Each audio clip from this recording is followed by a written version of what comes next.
জানাই এবং আপনারা জানাই বিভিন্ন জায়গায় থেকে আপনারা এখানে এসেছেন, আপনাদেরকে আমি ধন্যবাদ জানাই।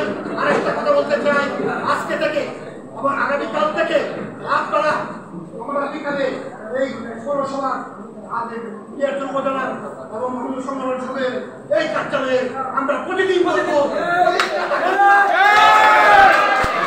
সকাল সবাই আমন্ত্রণ, সবাই আসবেন ইউনিয়ন থেকে, গ্রাম থেকে, ওয়ার্ড থেকে।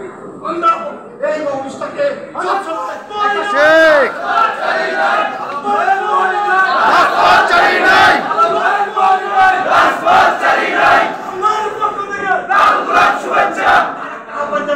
বিশেষ করে গুরুত্বপূর্ণ আহ্বান আমাদের ইউনিয়নে যারা হিন্দু ভাইরা আছেন, আপনারা ছাত্রদল, যুবদল, স্বেচ্ছাসেবক দল এবং অন্যান্য সংগঠন সমূহ বিএনপির নেতৃত্বে আপনারা টিম করে, আপনারা গ্রুপ করে তাদেরকে পাহারা দেওয়ার ব্যবস্থা করবেন।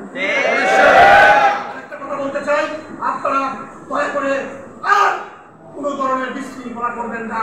আপনাদেরকে সকলকে আগামী দিনের জন্য ধৈর্য ধারণ করার জন্য পরিবারের পক্ষ থেকে পরিবার আমাদের আহ্বানে আপনাদের কাছে আমি বলতে চাই, দয়া করে আর কারোর সাথে দ্বন্দ্বে যাবেন না। 3 মাস পরে আমাদের ইনশাআল্লাহ ফাইনাল বিজয় হবে ইনশাআল্লাহ। আমাদের জনগণের সমর্থন দরকার, যাতে আমাদের ইমেজ নষ্ট না হয়, যাতে আমাদের ইমেজ পূর্ণ না হয় ইনশাআল্লাহ। শরীফুল আলমের এই 34 বছরের এই কষ্ট, এই যন্ত্রণা, এই টাকা পয়সা, এই কষ্ট আপনাদের আমাদের সকলের কষ্ট পুলিশাত হয়ে যাবে যদি আমরা ভুল করি।